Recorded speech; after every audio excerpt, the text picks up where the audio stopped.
Good morning, dear student. Today discuss कक्षा अष्टम पंचम पाठ नीति श्लोका। नीति श्लोका के बारे में हम आज अध्ययन करेंगे। ऑनलाइन क्लासेस के माध्यम से, वीडियोस के माध्यम से मैंने आप लोगों की क्लास नीति श्लोक अध्ययन कराया जा चुका है। नीति श्लोक को पुनः रिवीजन क्लासेस के रूप में पुनः बताना चाहूँगा।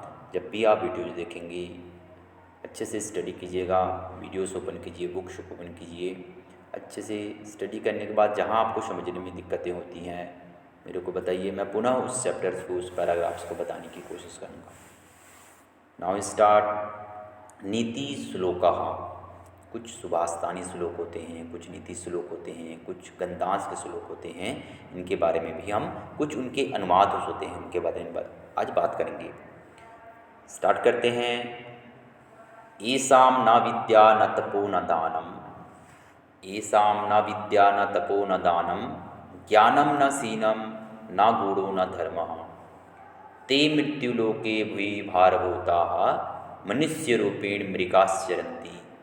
बात की गई है कि जिनके पास ना तो विद्या है, ना तो तप है, ना तो दान है, ना ज्ञान है, ना शील है, ना गूढ़ है, ना ही धर्म है।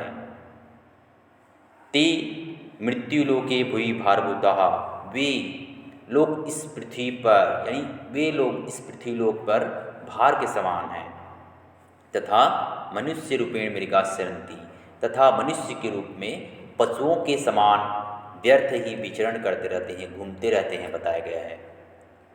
मैंने क्या क्या बताया? जिनके पास ना विद्या है, ना तप है, ना दान है, ना ज्ञान है, ना शील है, ना स्वभाव है, ना गूढ़ है, ना धर्म है, वे लोग पृथ्वीलोक में भार के समान हैं। तथा मनुष्य के रूप में वह पशुओं के समान विचरण करते रहते हैं। पशु जो होते हैं, जानवर जो होते हैं, घूमते रहते हैं इधर से उधर, उसी प्रकार मनुष्य भी विचरण करते रहते हैं, बताया गया है।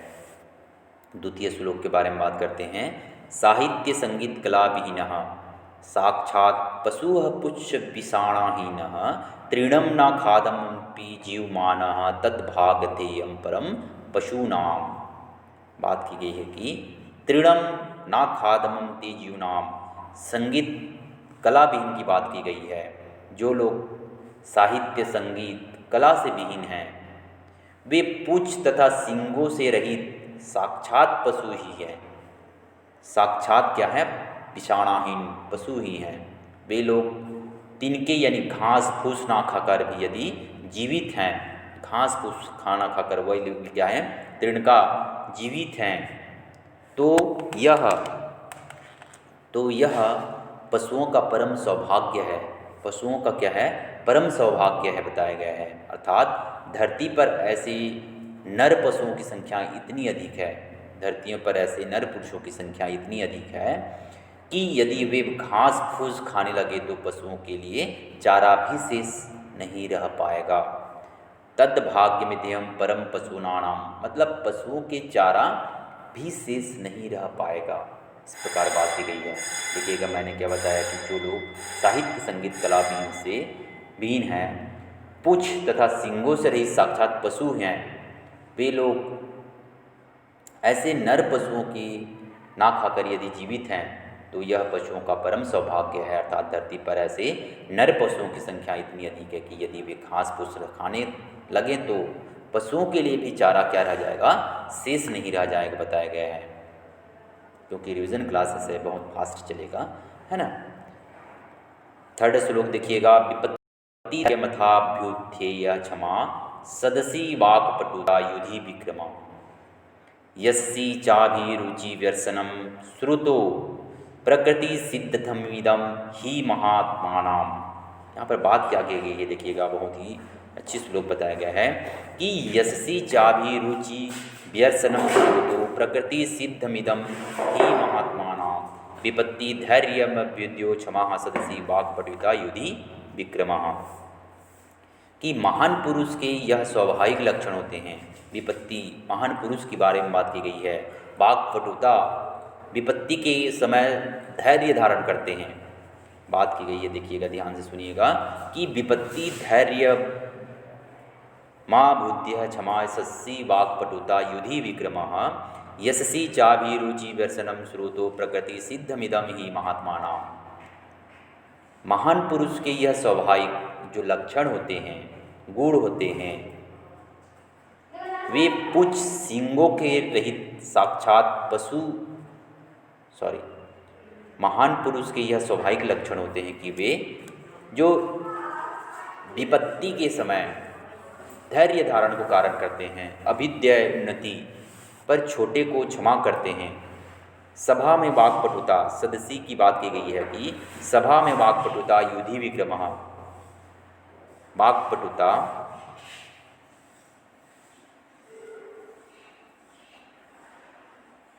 अभ्युदय होने पर भी सभा में वाणी की निपुणता दर्शाते हैं, युद्ध में पराक्रम दिखाते हैं। युद्ध में क्या है? युधि विक्रमः, युद्ध में पराक्रम दिखाते हैं। यश प्रसिद्धि में उनकी रुचि होती है, यश जो होती है उनकी परिस्थिति में अभिरुचि यानी रुचि होती है, ना कि धन आदि में, ना व्यसनम बताया गया है, ना कि धन आदि में। तथा वे सदा ज्ञान का ही व्यसन करते हैं। प्रकृति सिद्धमयम महात्मानाम, तथा वह हमेशा ज्ञान की ओर व्यसन करते हैं, बताया गया है। ज्ञान की ओर क्या करते हैं? पराक्रम करते हैं। ये विपत्ति धैर्य महात्मा नाम की बात बताई गई है।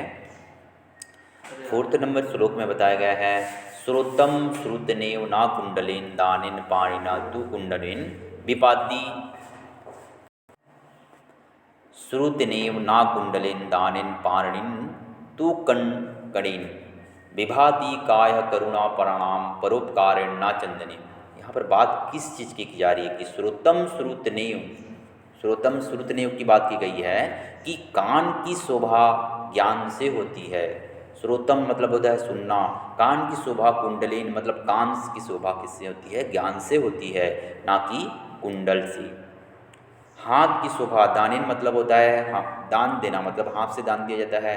हाथ की शोभा दान से होती है, ना कि कंगन से बताया गया है। विपत्ति काय करुणा प्रणाम मतलब दयालु परोपकारी लोग का शरीर, जो दयालु परोपकारी का शरीर होता है, दयालु परोपकारी लोगों का शरीर परोपकार से ही शोभा देता है, ना कि करुणा प्रणाम, ना कि चंदनेन, ना कि चंदन से। अर्थात इनके वास्तविक आभूषण ज्ञान आदि ही हैं, जो कि चंदन में लेप रहते हैं, उसके बारे में बताया गया है कि ना कि परोपकार से ही शोभा देता है, ना कि चंदन यानी लेप। चंदन से जो अगर सांप लिपटा रहता है, चंदन के पेड़ में ठंडक महसूस होता रहता है, उसी प्रकार बताया गया है इसके जो वास्तविक आभूषण ज्ञान से ही होते हैं, आदि चंदन से होती है, बताया गया है। श्रुतम ना कुंडलेन श्रुतनेव कुंडलिन दानेन पाणिन तु कंडकणेन। कान की शोभा ज्ञान से होती है, ना कि कुंडल से। हाथ की शोभा दान से होती है, ना कि कंगन से। जो दयालु होते हैं, परोपकारी होते हैं, हमेशा सभी लोगों की शरीर के परोपकार में शोभा देता है, ना कि चंदन से ले। अर्थात इनके वास्तविक जो आभूषण होते हैं ज्ञान आदि से ही होता है। तो इस प्रकार 4 नंबर श्लोक में बताया गया है। 5 नंबर श्लोक में बताया गया है कि किम कोकलस्य विरुतेन गते वसंते किम का रस्य बहु शस्त्र परिग्रहेण मित्रेण किम व्यसन काल परामुखेन किम जीवितेन पुरुषस्य निरक्षणम। यहाँ पर बात किस चीज़ की गई है? किम कोकिलस्य विरुतेन गते वसंते किम कारतस्य बहु शस्त्र परिग्रहेण मित्रेण की ही व्यसन काल परामुखेन किम जीवितेन पुरुषस्य निरक्षेण। बात किस चीज़ की कही है कि बसंत के बीते जाने पर, जो बसंत होती है, कोयल कब दिखती है? बसंत जब होती है तो उस समय बात होती है कि बसंत के बीत जाने पर कोयल के कूकने से क्या लाभ। बसंत जब बीत जाता है तो उस समय कोयल के कूकने से क्या लाभ बोला गया है। कायर व्यक्ति की, जो कायर व्यक्ति होते हैं, डरपोक व्यक्ति होते हैं, बहुत से अस्त्र शस्त्र ग्रहण करने से भी क्या लाभ। जो डरपोक व्यक्ति रहेगा, अगर अस्त्र शस्त्र भी ग्रहण करेगा तो उनको क्या लाभ। विपत्ति के समय मुख मोड़ लेने वाले मित्र से क्या लाभ। जब विपत्ति समय आएगी, आपका मित्र अगर मुँह मोड़ लेता है तो उस समय मित्र का क्या लाभ। जो निरक्षर होता है मित्रेण व्यसन कालेन परामुखेन किम, अगर विपत्ति के समय मुंह मोड़ लेता है मित्र तो क्या लाभ। किम जीवनेन पुरुषस्य निरक्षरेण, निरक्षर पुरुष के जीवन जीने से क्या लाभ। जो निरक्षर हैं जीवन जीने से क्या लाभ, जो एकदम पढ़ा लिखा होगा कुछ नहीं कर रहा है तो उसके जीवन के क्या लाभ। अर्थात निरक्षर व्यक्ति का जीवन उसी प्रकार अर्थहीन होता है जैसे परोपकार, तीनों बातों जो उपरोक्त तीनों बातें होते हैं अतः सभी का साक्षर होना आवश्यक है। जो साक्षर होते हैं पढ़ा लिखा होता है इसके बारे में बात की गई है। कोयल बसंत के समय कूकने लगती है, जब कोयल बसंत ही चले जाता है तो कोयल को कूकने का क्या लाभ बताया गया है। उसी प्रकार बहुशास्त्रेण के बारे में बताया गया है, मित्र के बारे में बताया गया है और जीवन पुरुषार्थ निरक्षर के बारे में बताया गया है। तो अध्ययन कीजिएगा इनको। लास्ट पैराग्राफ देखिएगा।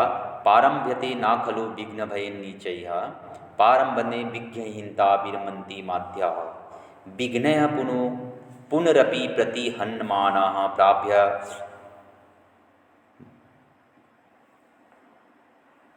मज्जनाः न परित्यजन्ति। जो उक्त मज्जनाः न परित्यजन्ति के बारे में बात की गई है। इस प्रकार कुछ पारंभ्य के बारे में बात की गई है, कुछ पुनर्वृत्ति प्रतिमा विघ्न के बारे में बात की गई है, प्रारंभ व्यक्ति के बारे में बात की गई है, मध्यम व्यक्ति के बारे में बात की गई है। यहाँ पर देखिएगा नीच जो लोग होते हैं विघ्नों यानी बाधाओं के डर से किसी कार्य को आरंभ नहीं करते हैं। जो डर नीच व्यक्ति रहते हैं, कमज़ोर व्यक्ति रहते हैं, गिरा हुआ व्यक्ति रहते हैं, वह जब कोई भी काम स्टार्ट करते हैं तो डर से वो कार्य को आरंभ नहीं करते हैं। यहाँ पर बात की गई है। जो मध्यम व्यक्ति रहते हैं कार्य को तो आरंभ करके विघ्न आने से ही बीच में छोड़ देते हैं। जो मध्यम लोग रहते हैं, जो बीच के लोग रहते हैं, वह कार्य को तो आरंभ करते ही हैं, लेकिन विघ्न आने से, बाधा आने से उस कार्य में उस काम को छोड़ चले जाते हैं। और बात की गई है किंतु उत्तम लोग, यहाँ पर बताया गया है पुनरपि प्रतिमानः विघ्न पुनः, मतलब विघ्न रहने पर छोड़ जाते हैं, किंतु उत्तम की बात की गई है। यहाँ पर उत्तम जनाः, जो उत्तम जनाः की बात की जाएगी है कि उत्तम लोग बार बार विघ्नों में या फिर विघ्नों से रुकावट आने पर भी कार्य को आरंभ करने के बाद समाप्ति तक नहीं छोड़ते, अर्थात वे समाप्त करके ही छोड़ते हैं। एक निज व्यक्ति के बारे में बताया गया है, मध्यम व्यक्ति के बारे में बताया गया है, एक उत्तम व्यक्ति के बारे में बताया गया है। जो नीचा व्यक्ति होते हैं वो कार्य आरंभ करते हैं लेकिन डर के कारण किसी कार्यवश आरंभ नहीं कर पाते हैं। मध्यम जो व्यक्ति होते हैं कार्य को आरंभ करते हैं लेकिन विघ्न आने पर कार्य को बीच में छोड़ जाते हैं। उत्तम लोग क्या होते हैं, कार्य को आरंभ करते हैं, कोई भी विघ्न आने पर, रुकावट आने पर उस कार्य को आरंभ करने के बाद वह नहीं छोड़ते, समाप्ति तक ले जाते हैं, अर्थात वे समाप्त करके ही छोड़ते हैं, बताया गया है। तो इस प्रकार कुछ नीति श्लोक के बारे में मैंने आप लोग को अध्ययन करवाया। कुछ वर्ड मीनिंग्स दिए हुए हैं, वर्ड मीनिंग्स को अच्छे से स्टडी कीजिएगा। मूल्यांकन असाइनमेंट्स के रूप में मैं आप लोग को नोट्स के रूप में प्रोवाइड कर चुका हूँ। वर्ड मीनिंग्स दिए हुए हैं, जैसे बताया गया है कि ये शाम के बारे में बात की गई है। ये शाम जिनकी बोलते हैं मृगाश्चंती त्रिणम और भाग्यध्यम अभ्युदयम भूई पुष्य विषाणनीम। ये सब चीज़ को आप स्टडी कीजिएगा क्योंकि वर्ड मीनिंग्स जो होते हैं बहुत ही इंपॉर्टेंट्स होते हैं। वर्ड मीनिंग्स की ज्ञान आपको रहेगी तो आप शब्दों के भंडार आपके पास रहेगा तो आप कोई भी श्लोक को, गंधांश को आसानी से पढ़ सकते हैं, लिख सकते हैं, समझ सकते हैं। मूल्यांकन असाइनमेंट्स जो बचे हुए हैं उनको आप स्टडी कीजिएगा। ऐसे ही हम रिवीजन क्लासेस के रूप में आगे बढ़ते जाएंगे 15 चैप्टर तक। कुछ विकल्प दिए हुए हैं, श्लोक नाम दिए हैं, कुछ क्वेश्चन आंसर दिए हुए हैं, नोट्स के रूप में आपके ग्रुप में मैं प्रोवाइड कर चुका हूं, तो आप उनको स्टडी कीजिएगा, अध्ययन कीजिएगा। पूर्ण वाक्य के रूप में दिए हुए हैं, जैसे मृत्युलोके भुवि भारभूताः कि मृत्युलोक में कौन कौन से होते हैं, है ना, तो उसके बारे में आपको लिखना है। पशु